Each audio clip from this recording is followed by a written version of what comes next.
Assalamu alaikum.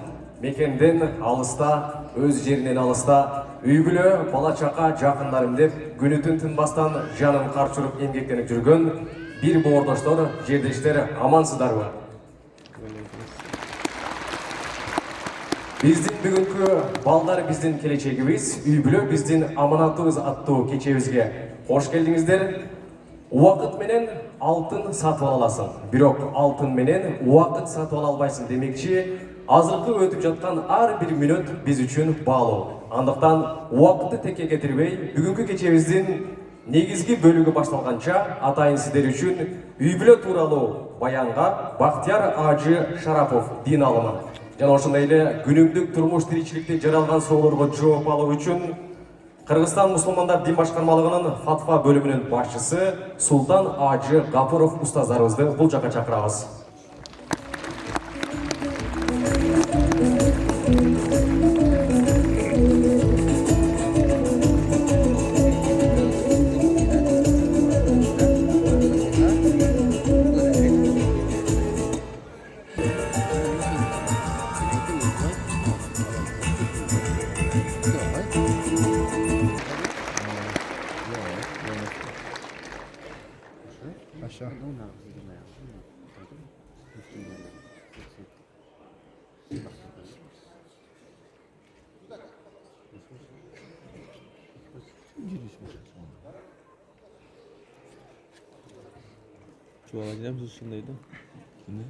Bismillahirrahmanirrahim.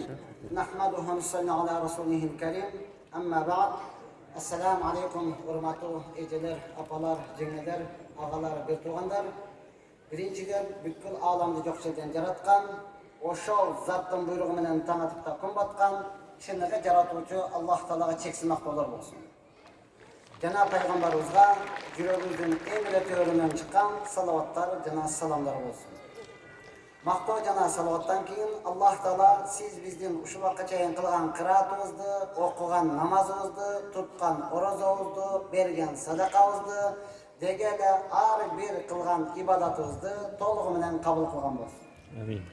Ошон негизинде пендечилик кылып, инсандык кылып, билип билбей кылган күнөөлөрүбүздү, чоң кылган жана кичине кылган күнөөлөрүбүздү, ачыктан ачык кылган, ошондой эле жашыруун кылган күнөөлөрүбүздүн бардыгын Аллах Таала түп тамырынан кечирген болсун. Чындыгында Аллах Таала мээримдүүлөрдүн мээримдүүсү, Аллах Таала ырайымдуулардын ырайымдуусу, Аллах Таала кечиримдүүлөрдүн кечиримдүүсү. Аллах Таала эзелтеден бар, анын башталышы жок. Аллах Таала ар дайым болуучу, анын аягы жок. Аллах Таала тирүү, ал эч качан өлбөйт. Аллах Таала ар дайым туруучу, ал эч качан муктабайт. Аллах Таала ырыскы берүүчү, аны эч ким кайтара албайт. Аллах мына ушундай улуу зат, Аллах Тааланын улуктугу чексиз. Аллах Таала качан, кайсы убакта, эмнени, кандай каалаган болсо, дал ошондой кыла алат. Аллах Таала кааласа жок жерден бар кылат, Аллах кааласа бардан дагы бар кылат, Аллах Таала кааласа бүт бардык нерсени кайрадан жок кылат. Аллах Таала кааласа асмандан жамгыр жаадырат, кааласа мөндүр жаадырат, кааласа кар жаадырат, кааласа эч нерсе жаадырбай дагы кое берет. Ушундай улуу болгон Аллах сиз бизди жок жерден жаратты, кычыраган күч берди, акыл эс берди, өңү түс берди, ушунчалык сулуулук берди. Ушунун бардыгына Аллах Таала бекер берди. Бергендигини билдирип Аллах Таала Кур'ан-ы Каримде айтат: "Estağfirullah ve in ta'uddu ni'matallahi la tuhsuha." Эгер деселер Аллахтын берген белегини, ниъматыны эсептесеңер, эсебине жетпейсиңер. Акыйкатта олтурган жашпы, карыбы, эркекпи, аялбы, байбы, кедейби айырмасы жок. Ар бириңизге Аллах Таала ушунчалык эсепсиз, сансыз, баасыз белектерди берди, ниъматтарды берди. Мисалы, башыңыздагы чачыңызды эсептеп көрдүңүзбү? Канча тал чачыңыз бар? Бул жөн эле жүн эмес, өсүп кетет, алып коем, кааласам коюп коем дей турган. Аллах Тааланын өтө чоң берген белеги. Алла анын бетин аркысын, эгерде башыңыздан чачыңыз бүтүндөй түшүп кала турган болсо, аппак эле фантамаз болуп каласыз. Эч жерде менен толтура албай каласыз. Эми ойлоңуз, кайсы профессорго барсам, ал чачты канчадан эктирет, ал рубль менен сүйлөбөйт, сом менен дагы сүйлөбөйт. Керек болсо доллар менен дагы сүйлөбөйт. Евро дейт да. Maqul balam üçün, özüm üçün eksektiron Narmanya çıqabı, ösörü, tırtık bolup kalmayı, şıram olmayı, maqul başladınız, süйлöştük deseniz, analiz tapşırıp geldik da.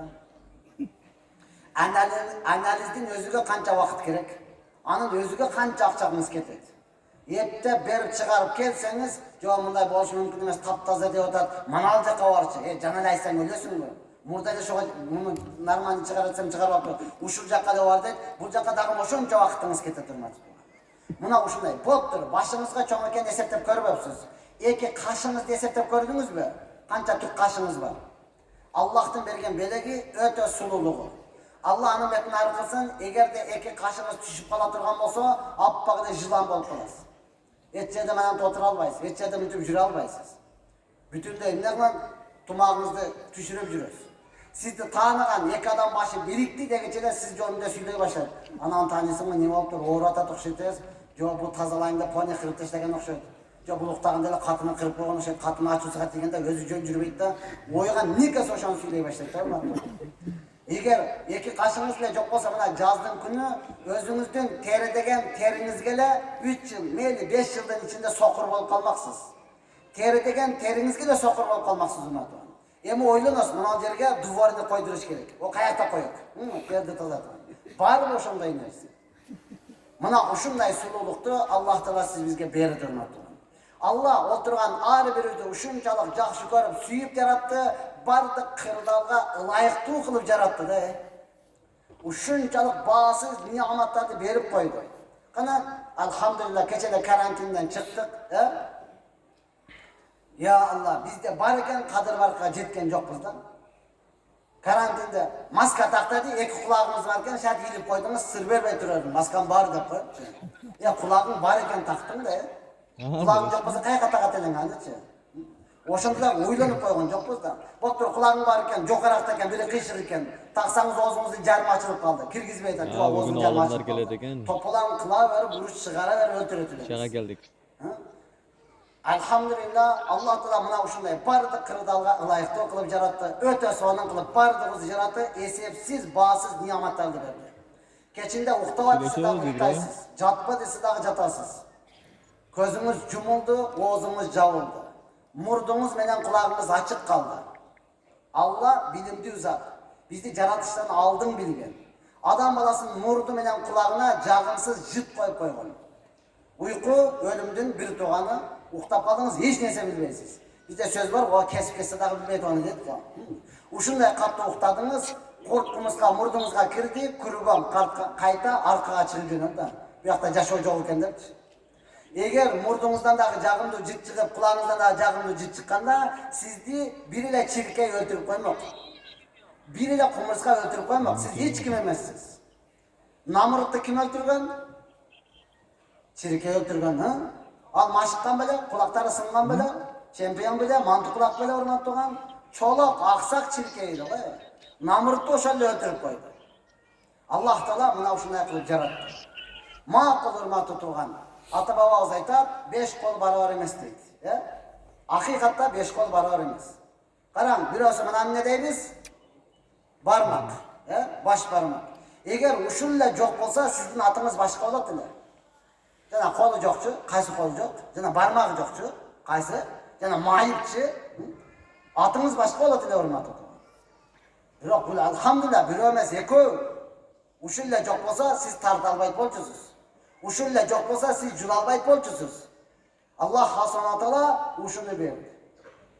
5 kol var emas. Maqul, bulga çoңken en kichine mına ne deysiz? Çıpalak, çıpalak. Uşunun özüne Allah Teala milyondogan paydаны koyup koydu. Sizde var, kadırga jetpeysiz. Sizde var, oylongan joksuz. Eğer uşulla sizde jok bolganda, baktılılıktın bardığını uşuga koymaksız da. Karaç, anan çıpalak varken, körgesen, bergesen anan çıpalak. Kanday baktılısın, sonunu kene çıpalak varken depçi. Qarang, jönökeyle misal. Oturat, kulağınız kıtıştı. Jönne bir ile paydası. Oturat, kulağınız kıtıştı. Ne kılas? Sıraz uşunu tıktınız. Boldu, büttü arışıp koydunuz. Bul jok bolsa, manan tıkkamayan batpayt bulçu. Batpayt. Bunun kıza kulağınız kıtışıp olsa, canında kaçsan, ağa bari. bir yerden tıkıp bir yerden çıkarır. Barsıdağını jarıp koyuyor, orutup koyuyor. Ya orup ket yetet kılbaysın da. Sen ne dedi? Erkegili ol boysun be. Şunca naziksin be dedi. Orudu. Yeme bul bir cuma oruyu bu, bir ay oruyu bu, Xuda bilet. Orudu. Biroq al orutup koygan adam işi de yok da. Dağı kıtışa başladı, yem bu qaytdım ya, tırmam koçu, yetersiz ötkünde bana kaysam orutup koydu. Oşandan beri orup jüröt desem, ne deyip bunu? Vay ya, oşandan beri aytıp jürösün be. Dağı dedi şonu söylüyor. Ya koçu, lütfen mamile kılbaydı koçu deyip, bu mamileni 100 günge dayarı da siz menen. Mamileni 100 günge dayarı mı tutu? Biroq Allah subhanahu wa taala ne qildi? Mana shunday narsalarni belek qilib berib qo'ydi. Bekeri berib qo'ydi hurmatli tugan. Qarаңыз, 5 qo'l barobar emas. Bosh barmoq, so'may, o'rton qo'l, anan ne bu? Ya, bosh barmoq, so'may, o'rton qo'l, anan ati yo'q. Nega at qo'yib qo'ysa bo'lmaymi buga? Ya, как раз shuncha cho'g'ilib turib biz bir at qo'yib qo'ymaydi. Buni qachongacha ati yo'q. Atı yok. Ya Allah ne sözü qarang. Allah'ın hikmeti, Allah'ın danışmanlığı. Atı yok. Kaçanga çeyin? Siz uylangonga çeyin. Kaçanga çeyin? Siz turmuşka çıkkanga çeyin. Nikah gayip dep koydu. Kimge oynasınız? Bilbeyim, körozda nikah gayip. Kimge turmuşka çıkasın? Bilbeyim, körozda nikah gayip. Ha, nikah şakakta qayga taqib atat? Atı yo'qqa taqib atat. Atı yo'qqa taqib atat, hurmatli tugan. Bizden bugungi temamız dal mana shu. Men aytayın degan maqsadim mana shu. Men albatta gupnos emasman, hurmatli tugan. Biroq bardığız Allah'ın kudretini uşul yerda o'tirib bayqayli. Bardığız qo'limizni bunday qilamiz. Biriktiring. Bunday qilib turib qo'limizni biriktiring, o'tiring, biriktiring uşul yerda. Bardığımız biriktirdik ha? Biriktirdik. Endi mana bosh barmoq ajradimi? Ajradi. So'may ajradimi? O'rton qo'l ajradimi? Endi ati yo'qda ajratib ko'ringchi. Ya, ati yo'qda ajratib ko'ring, chipaloq ajradi. Bosh barmoq ota-enangiz kelib ketaveradi, mablag' qilaveradi. So'may do'stlarimiz, o'rtadagi tanishlarimiz, ati yo'q, bu ayoling'iz, bu kuyovingiz, bu sizning suyganingiz. Bu sizin en yakın adamınız. Bundan ajrab qiyin, hurmatli tugan. Qarang, o'zingizdan qo'lingiz, ko'rdingiz ha, bunday qilib turib biriktiringiz. Uyga borib kelib ko'ringiz. Men gupnos emasman. Mayda nima qilib qo'ydi o'xshaydi? Nima kuch yetirmay qo'ydi o'xshaydi, dem solib qo'ydi o'xshaydi. Demas, uyga borganda da ko'ringiz. Buni ne qilasiz? Ajratish shunday qiyin. Chipaloq ajray beradi. Ati yo'qda ajratib ko'ring-da endi. Nega ekan, hurmatli tugan? Bu sizin ayalınız, bu sizin kuyovunuz, bu sizin suyganınız, bu sizin canınız. Allah subhanahu wa taala mana o'sha insonning o'ziga shuncha ne'mat, shuncha qudrat, shuncha hikmatni berib turib, berganda dağı bekar berib turib, anan yana talab qilyotadi. Endi namoz o'qi, endi tuz yur, endi aldava, endi so'kpa, endi urushpa, endi xiyonat qilba, endi zolimchilik qilba, endi anliq suyding, kuyding, endi mana shunday suyu kuyi bilan jasha deb anan berdi. O'shandan biz har doim aytib kelamiz, qaysi erkak din bilan jashay turgan bo'lsa, ayoli so'zsiz baxtli bo'ladi. Qaysi ayol din bilan jashay turgan bo'lsa, aning kuyosi so'zsiz baxtli bo'ladi. Qaysi erkak ayol ekotin din bilan jashay turgan bo'lsa, baldari so'zsiz baxtli bo'ladi. Qaysi erkak ayoldan baldari din bilan jashay turgan bo'lsa, ota-ona so'zsiz baxtli bo'ladi. Qaysi uy bilan shunday bo'la turgan bo'lsa, o'shandan din bilan jashay o'ta jengil, din bilan jashay o'ta rahat, din bilan jashash bu shunchalik jirg'ab hurmat etilgan o'zgacha mana ushul albatta uy bilan bizning amonat, ayol zoti kuya biri-biriga hurmat etilgan amonat bo'lganligi uchun mamlakat ushul uy bilan quraladi. Qachon uy bilan bardig'i bekam bo'lsa, uy bilan intimoq bo'ladigan bo'lsa, anan mamlakat kuchli, mamlakat o'nikkan, mamlakat chinlig'i mamlakat bo'lib hisoblanadi. Құдай бұйырса біз алдын шығып қалдық, кейін ұстаздарымыз бар, бұл турасында аят хадис менен толық менен айтып түшүндүрүп берет. Эң негизгиси урматтуу эжелер, урматтуу апалар, өзгөчө эркектер урматтуу турган, ар бир өзү эркек, чыныгы эркек боло турган болсо, эч качан аял заты кор болбойт.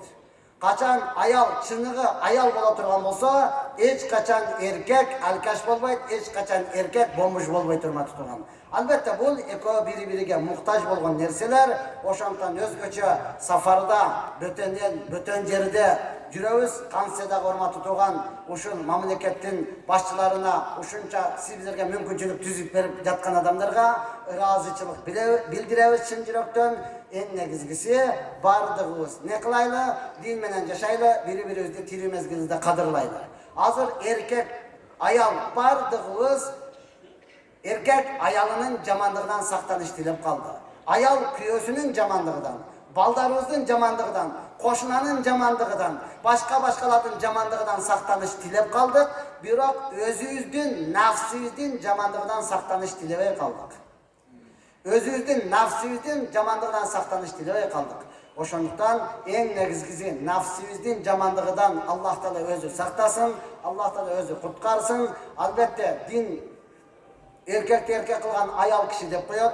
Аял жакшы, эр жакшы, вазир жакшы, хан жакшы деген эң негизгиси эжелерибизден, карындаштарыбыздан үмүт кылабыз урматтуу турган ушул динди бактылуулукта жеткириш үчүн ааламга 124 миңден ашуун пайгамбар келди. Ошолордун бардыгы эркектерден болду. Аялдардан болгон жок, болбойт дагы. Бул деген сөз аялдын даражасы төмөн дегендик эмес. Балким ушул жерден билиңиз, аял затынын даражасы, аял затынын кадыры барыкы канча жогору. Неге? Ошончо пайгамбар асмандан тап этип эле түшүп калган жок. Же жерден былк этип эле чыгып калган жок. Ошончо пайгамбар каяктан келди? Энеден төрөлдү. Энеден төрөлдү. Демек олтурган эжелерибиз, апаларыбыз, карындаштарыбыз такоо болсо, дин менен жашай турган болсо, диндин кадырын баркын биле турган болсо, бул баласыны алым, баласыны кары, баласыны муфти, оулия кылып тарбиялаш ары турсун, өз балдарыны пайгамбар кылып тарбиялады. Пайгамбарыбыз эң акыркы пайгамбар болгон себептен эми пайгамбарлар келбейт, бирок алымдар келиш керек.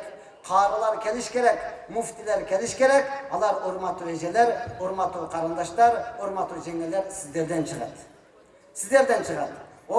Бизде жакшы данышмандардын сөзү бар экен, эркектин кандай экенин билгин келсе, эркектин кандай экендигини аялынын кийиминен билесиң дейт. Аялдын кандай экендигини эркектин кийиминен билесиң. Аялдын кандай экени эркектин кийиминен, эркектин жакалары таптаза ардан чыкып жүргөн болсо, демек аялы чыныгы аял экен. Ал эми эркектин кандай экендигини, аялдын кандай кийимин кийип жүрөт, ошондон билесиң дейт. Мына ошондон жалпы бири-бирибизге муктажбыз. Аялсыз эркек өзү жашап кетиши мүмкүн эмес. Эркексиз аялдын өзү жашап кетиши мүмкүн эмес. Экөө качан ынтымак, махабат бирге боло турган болсо, анан ортодо балдар пайда боло турган, балдарды дин менен тарбиялап, аларды чыныгы өстүрүш үчүн эң негизгиси ошол үй куруп жаткан эркек менен аял бири-биринин кадырын биле турган, бири-бирини сүйө турган, бири-бириге күйө турган болуш керек. Алымдарыбыз айтат, эркек менен аял ынтымак болуш үчүн бирөөсү көз болсун, бирөөсү кол болсун дейт. Айырмасы жок. Эркек көз болсун, аял кол болсун. Жок, аял кол болсун, эркек көз болсун. Айырмасы жок. Көз менен кулакка салыштырды. Бирөөсү акыл болсун, бирөөсү баш болсун, бирөөсү жүрөк болсун дебеди. Балким көз менен колго салыштырды. Эмне үчүн? Кол ооруса көздөн жаш чыгат. Көздөн жаш чыкса, аны кол арчыйт. Эркек менен аял дал мына ушундай болуш керек. Кол ооруса көздөн жаш чыгат, көздөн жаш чыкса, аны кол өзү кайрадан арчыйт. Көздөн жаш чыкса, тизеси менен арчыган адамды көрө элекпиз. Же чыкканак менен арчыган адамды көрө элекпиз. Мына ошондой болушлук үчүн урматтуу туугандар, эң негизгиси ар дайым бардыгыбыз бир болушубуз керек. Мен негизи эле сөзүмдү айтып келем, тамашалап айтып келем, өзгөчө аял затыдан кечирим сурап келем. Дагы урматтуу эжелер, апалар, жалпы эркектердин атынан мен сиздерден кечирим сураймын. Анткени аял затынын ыйманы, аял затынын жүрөгү ушунчалык жумшак, намаз окуйун, түз жүрөйүн, bekem bolayın, uzun kiyineyim, joluk salınayın dep, ağa erkekler şart düzüp beribey jatat. Bir ayal namaz okuyun, uzun kiyineyim, javınayın dese, ezinin kүйösü zökür eken, namaz okuyayken, şart düzüp berbeytken, makul şart düzüp bergenligi ağrı tursun, anı un çıkmayda koybeytken, tevet, urat, özü içet alkaş. Namaz okusa, jay namazın julu bolat, alkasa tevet, urat, ketти, ayal çınlığı din menen yaşagan, Allah'ın hükmünden korkkan, Allah'ın bardık sınavsına sabır kılgan ayal eken, үй бүлөсү алып кетер десе да жок, Алла Таала мени ушуга жазган, мен ушу менен чыдайм. Бул алкаш же аны түшүнбөйт. Мен жакшымын да ошого кетпейт да, бул кетип эле каяка барат, мендей жакшыны таппайт дейт. Мына ошентип жүрүп күндөрдүн күндө жан бар жерде каза бар дегендей, бул алкаштыкка дагы ажал жетип өлүптүр. Жайга апарып коюлуптур. Ошол жайга апарып коюлган күндөн баштап аялы күнгө барып, кабырга барып, ыйлап, өкүрүп ыйлап келет экен да. Адамдардын бардыгы таң калыптыр. Бул аял ушу алкаш күйөөнү ушунчалык жакшы көрөт экен, алкаш күйөөнү ушунчалык сүйөт экен, эмнесини жакшы көргөн экен. Бул аял кала берсе 1 жылга чейин токтотпоптур да өкүргөнүнчү. Күнгө 1 жылга чейин барып кабырга өкүрүп ыйлап келе берген экен, акыры кошуналарын бирөө сураптыр. Эже сура берейин дедим да, болот. Kapı olmayız mı? Yok öyle. Bunday. Tarım kalba, yok aytıyor, niye soru? Dese aytıyor, şu kuyamızda nesini jakşı köretileriniz, şuncalık katı süyet bedemizse koyacağım, niyeni soraysın? Jönütür. Anda emne üçün kuyamız ölgön günden başlap 1 yılga çeyin ökürgönümüzde toktatpay kabırga var, ökürü ilap gel otasız bu. Dese oşonda ayal aytkan eken. Men moldalardan uqqanmın. Moldalar aytat, ölgön adamga ökürüp ыйлабагыла. Себеби ölgön adamga ökürüp ыйласаңар, ölgön adam кыйналат деп айткан. Мен ошону уккамын. Ошого күнүгө барып, кабырга барып, өкүрүп келетем дейт экен. Муну айтуудан максат, урматтуу апалар, өч ала турган мезгил дагы келет. Ооба. Пайгамбарыбыз айтат, акыр кыяматта не дейт? Мүйүзү бар эчки, мүйүзү жокту сүзгөн болсо, анын акысын алып берет дейт. Ошондуктан siz sabır kılınız, bekem turunuz. İnşallah Allah Subhanahu Taala sizlerden sevginizlerden, sizlerden duanızlar menen bizge okşagan insandı dagı mına ушундай алып келди. Кудай буйрса, бири-бириге жардам бере турган болсок, албетте. Эркекти мен чынында эле урматтагам. Ооба, жакшы жерлери көп. Бирок эң негизгиси эркекти эркек кылган аял киши. Erkek özünün ar namusunda, erkek özünün erkekliginde bekem tura turgan bolganda, kızlar öz mınçay alsırabайт эле, мындай кор болбойт эле, эми кантсе дагы бири-бириге өчөшкөнгө болбойт, бири-бирибизге чогуу жардам берели, бири-бирибизге айтайлы, бири-бирибизди урматтайлы, бири-бирибизди сыйлайлы. Качан эркек менен аял бири-биrini урматтап, сыйлап, бири-бирине кадырлай турган болсо, анан ортодогу балдар бири-бирине сыйлай турган болот, кадырлай турган болот.